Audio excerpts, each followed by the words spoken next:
और हम प्रयास करेंगे, जहां अही रेजिमेंट की करेंगे, वह मैं आपसे अभी से अनुरोध करता हूं कि हम मिल करके यूं कहें कि भाई किसानों से भी बात करो। बात नहीं बनेगी। मैं क्या कहना चाहता हूं पार्टी से कि मैं इस स्टेज से कुछ नहीं मांग रहा। कोई सोचे कि ये इसलिए इसने करी है कि कुछ चाहता होगा, कुछ नहीं चाहिए। एक चीज के ऊपर मैं अड़ सकता हूं, वो मेरी इज्जत, मेरे साथियों की इज्जत, मेरे एरिया की इज्जत। पता नहीं कहां से नारा निकलाया, अब की बार 75 पार, अब की बार 75 पार।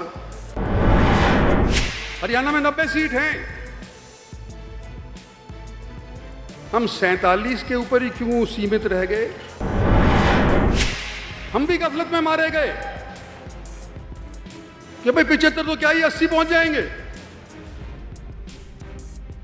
परिश्रम करने की जरूरत ही नहीं, घर बैठो जीत जाएंगे। तो भाई हम अहिरवाल से बाहर नहीं निकले, और नतीजा क्या हुआ कि अहिरवाल के अंदर भी जो 2-4 सीटें थी पहले दिवाई थी, उनमें भी घाट हो गई। आज भारतीय जनता पार्टी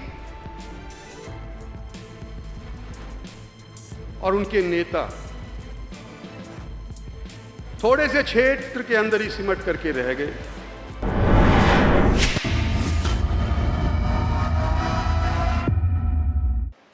तो पहली बात तो मैं कहना चाहता हूं अपनी पार्टी से, और धनखड़ साहब का मैंने पहले ही कहा, बड़े सहनशील है।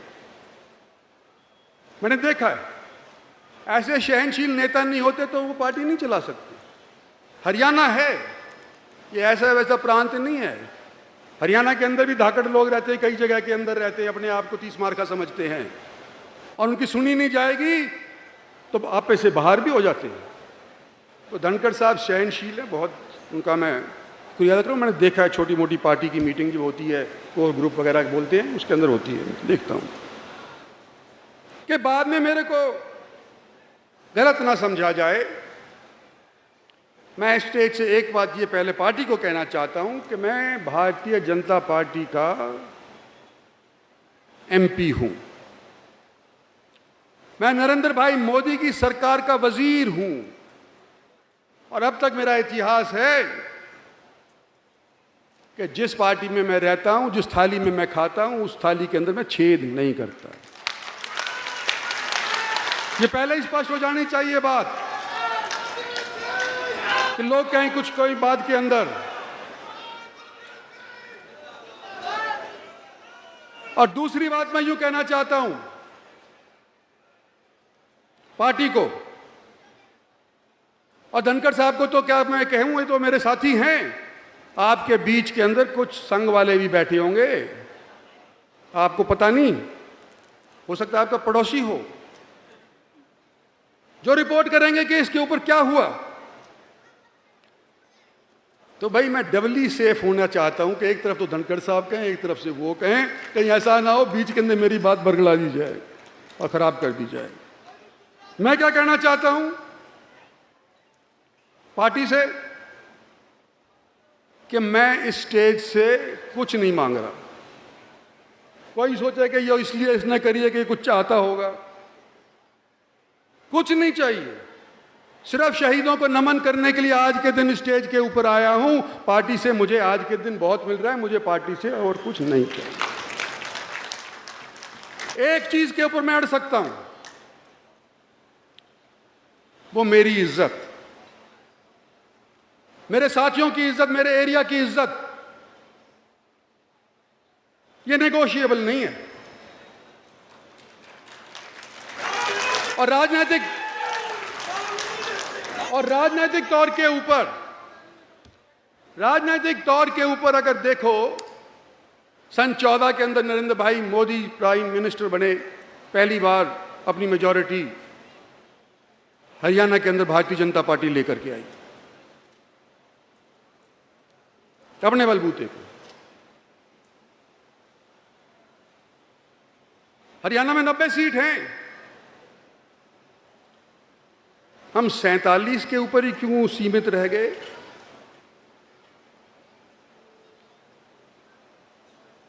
और अगर यूं देखा जाए कि जहां कांग्रेस पार्टी की तूती बोलती थी, जिस एरिया को आज के दिन हम और आप अपना कहते हैं, उसमें एक भी कांग्रेसी नहीं बचा। सारे के सारे लुढ़का दिए जनता ने।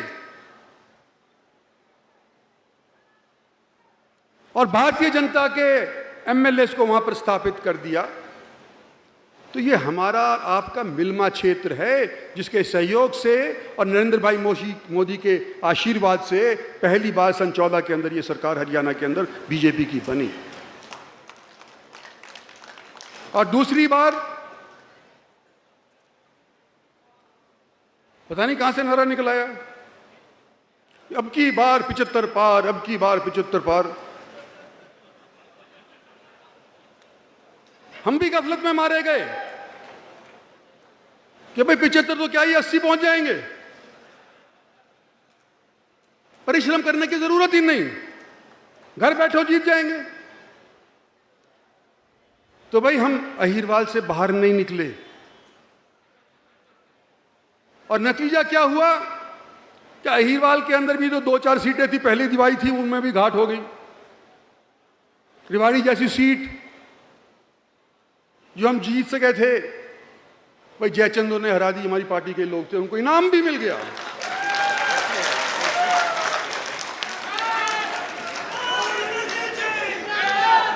और मैं क्या आपसे एक चीज पूछ सकता हूं कि क्या हम अहीरवाल तक की सीमित लड़े, नसीबपुर की ही लड़ाई लड़ेंगे, या किसी दिन पानीपत की भी लड़ने के लिए चलेंगे?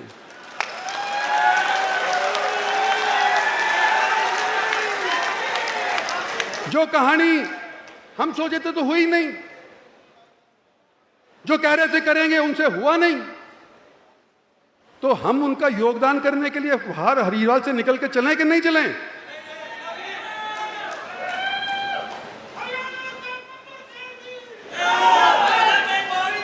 और ये जो 2 सरकारों में हमारा योगदान है, नरेंद्र भाई का आशीर्वाद है। सरकारें बनी हैं, अभी 3 साल बकाए, 3.5 साल और बकाए हैं। एक सवाल और करना चाहता हूं कि जितनी हमने योगदान दिया, क्या उसका वाजिब इनाम हमारे को मिला? मैं नहीं पूछ रहा, ये मैं आपके विवेक पे छोड़ता हूं, इसका जवाब नहीं चाहिए मेरे को, ये मैं आपके विवेक के ऊपर छोड़ता हूं। और मैं यूं कहना चाहता हूं, जैसे मेरी बेटी ने कहा, घर में देर है अंधेर नहीं, ऊपर वाले में।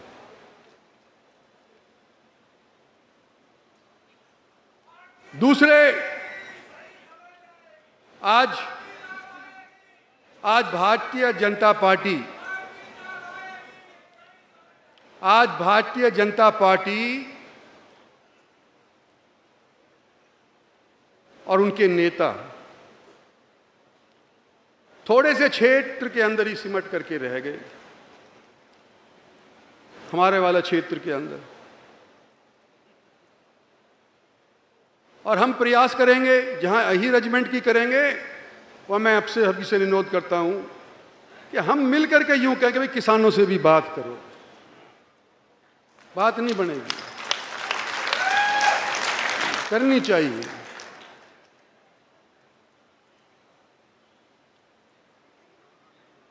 मैं जवानों को कुछ कहना चाहता हूं,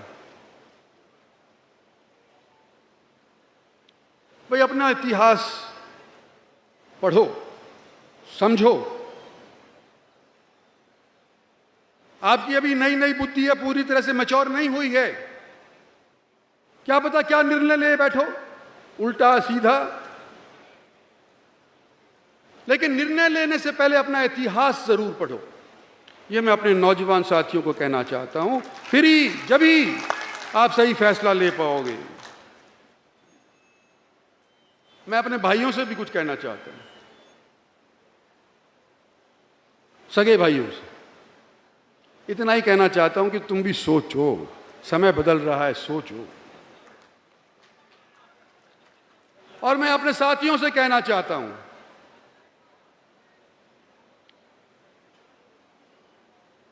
मैं जनता का सिपाही हूं, फौजी का बेटा हूं, और मैंने अपना ईमान नहीं खोया है अभी तक।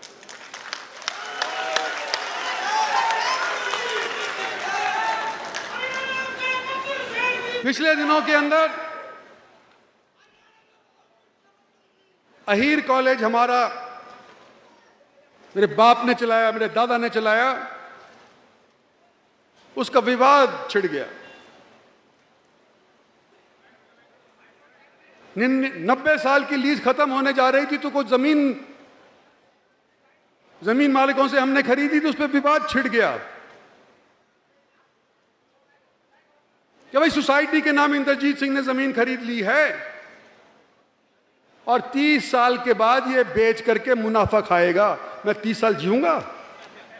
कोई सोचे। और मुझसे अपनी खुद की जमीन नहीं संभल रही, मैं दूसरी खरीद करके क्या करूंगा? मेरे पास अपनी बहुत है।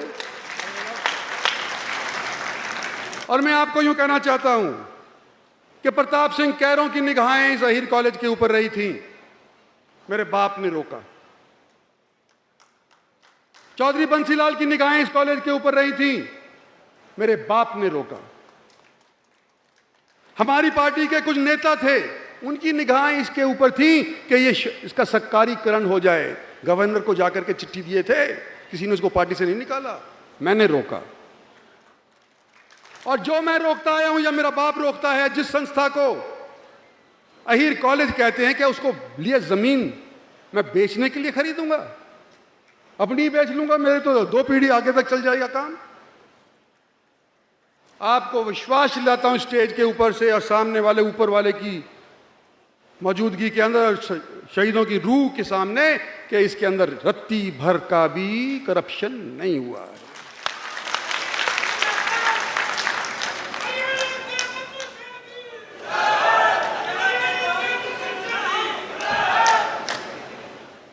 मेरे दुश्मन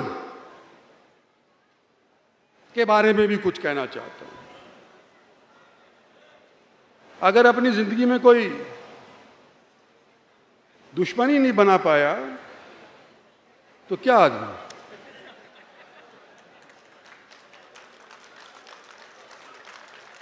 मैं अपने दुश्मन का धन्यवाद करना चाहता हूं, सार्वजनिक तौर के ऊपर, कि मैं सोच रहा था कि भाई 70 साल का हो लिया, बतेरा 40 साल लोगों की सेवा कर ली, कुछ लोगों की मानी, कुछ पार्टी ने की मानी, कुछ अपनी कही, कुछ नहीं मानी गई। बहुत हो लिया, रिटायर हो जियो, सोच लो। लेकिन मेरे को दे चोभे, दे गुस्से कि इंद्रजीत सिंह तो रिटायर होने वाला है, दे लो, रगड़ दो, रौन दो इसने। और मैं अपना मन जो ढुलमुल था कि रिटायर हूं या ना रिटायर हूं, पक्का हो गया, मैं रिटायर नहीं होऊंगा।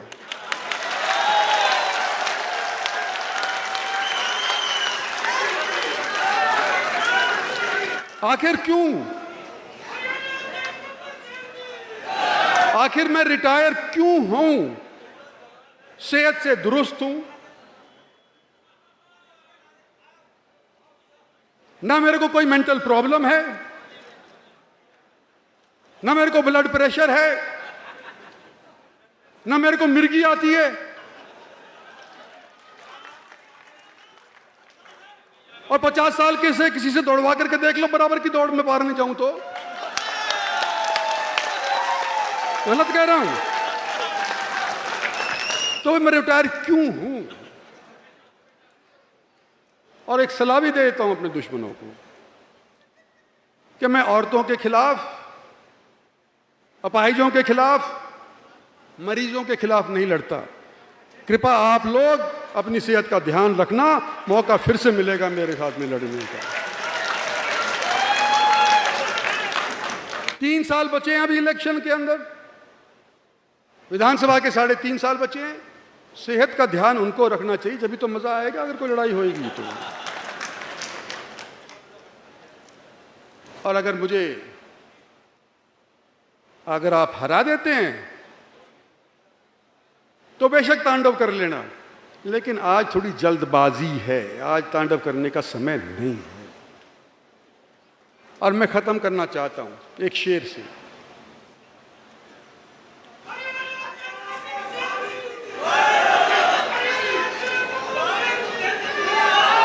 नटवर सिंह जी मेरे दोस्त नहीं, मेरे गाइड थे, समझ लो। भरतपुर के शाही खानदान से रिश्ता रखते थे। और जब मैं पहली बार मंत्री बना, विदेश राज्य मंत्री बना, तो वो बड़े मंत्री थे। मेरे घर भी आए, गिर भी गए, चोट भी लगी, टांका भी लगा। बड़े नेक इंसान, पढ़े लिखे जाट। और उन्होंने मुझे एक शेर सुनाया जो कि आपके लिए मैं देना चाहता हूं। परवाना हूं, मुलाहिजा फरमाइए। परवाना हूं, शाम तो हो, शम्मा तो हो। परवाना हूं, शाम तो हो, शम्मा तो हो। जलने के लिए हूं तैयार, कुछ बात तो हो। तो आप लोगों का आज इतना भारी समूह देख करके एक चीज और कहना चाहता हूं जो हेनरी फोर्ड ने कही थी। हेनरी फोर्ड है जिसकी गाड़ी भी चलती है, मर गया बेचारा, अमेरिकन था।